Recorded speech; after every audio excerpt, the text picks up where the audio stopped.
What's up everybody, it's Michał and welcome back to Made Up Universe. Today we're gonna talk about the origin of Captain Marvel, who she is, where she's from and what her powers are. Coming right up.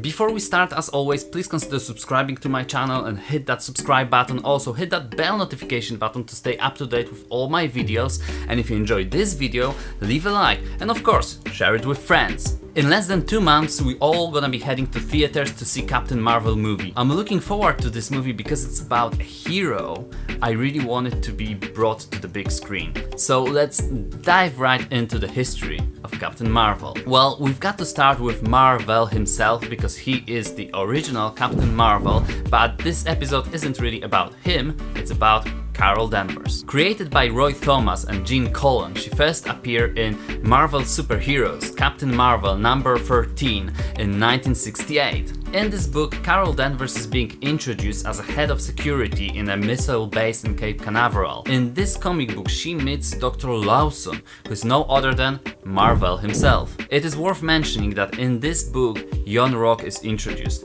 Why am I talking about him? Because probably Jude Law might be playing either him or Mar-vell, or Yon-rogg or Mar-vell. Well, I think we're only gonna find out when we see the movie. So the story of Mar-vell continues in his own series Captain Marvel, and in issue 17, Carol Danvers is actually kidnapped by Yon-rogg. Now Yon-rogg is a Kree general who's very jealous of Mar-vell. In issue 18 of Captain Marvel, Mar-vell rushes to find Yon-rogg and his machine called Psyche Magnetron. In this particular story, Yon-rogg accidentally fires a blaster and hits Carol Danvers. And that's the last time we hear about Carol Danvers for a while. The actual super-powered hero, Miss Marvel, first time appeared in 1977 in her own series Miss Marvel.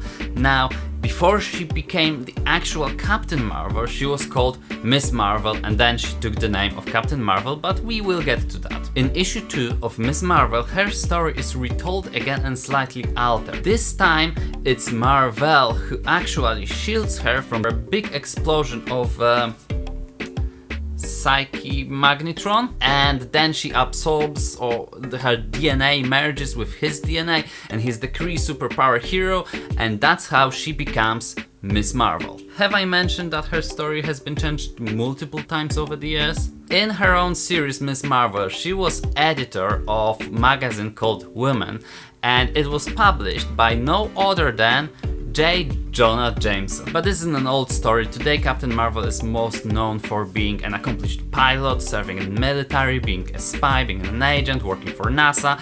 Pretty much is badass. In 1980s, Miss Marvel received rather cruel treatment. The authors dragging her through some bizarre stories of her being raped by some cosmic being and then giving a birth to the same cosmic being and him aging very quickly and then kidnapping her again. Yeah, I don't understand that, and I don't know if I want to in the first place. After that, they really decided to bring her back and she returns to Earth just so her powers are stolen by Rogue from X-Men. After that, she also have an argument with Avengers, blaming them that they have done nothing to save her from this creepy guy, and basically she's very upset about that creepy story. Later, while hanging with X-Men, she becomes binary. You know, another big explosion, and now she's able to draw a cosmic power from a white hole. In 2000s, Miss Marvel gets her own series and becomes a lot more prominent figure in Marvel Universe. She plays a big role in the event of House of M and later in the first Civil War, taking the side of Iron Man and Pro-Registration Act. Also in 2008, she plays a significant role in Secret Invasion event, and at the end she gets involved in a battle engineered by Norman Osborn, and that causes her powers to overload and her apparent death. Finally,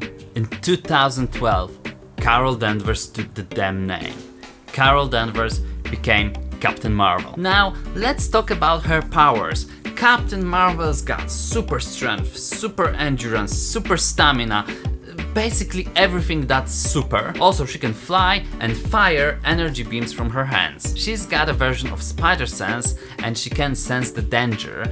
She also inherited that energy absorption power from being binary, but on a little bit smaller scale. Well, when I say smaller scale, she probably can absorb an atomic bomb. In Captain Marvel movie, she's going to be more powerful even than she was in comic books. Is she going to be the strongest Avenger? I don't know, I guess we're gonna find out, but looking at the trailers, she's pretty badass. The origin of Captain Marvel would not be completed if we didn't talk about the goddamn cat. Okay, you got me there. It's not actually a cat, but it is a cat. But it's not. You see, with Captain Marvel everything is complicated. That ain't a cat, it's a flurkin, another alien race. At first glance, not much different actually from an ordinary cat, but if you look in its mouth, you might find some tentacles and sharp teeth.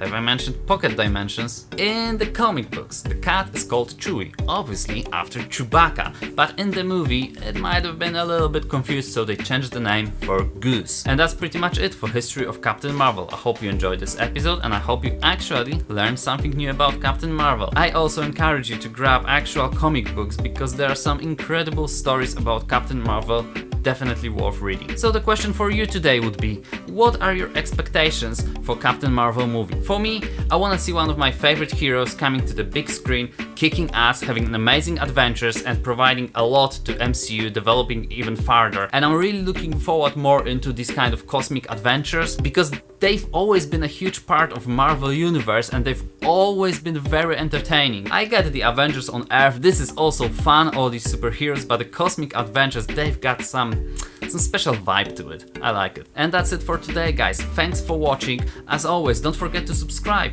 leave a like, hit the bell notification button, the bell right there, to be notified every time I upload a video. And as always, see you next time in the Made Up Universe.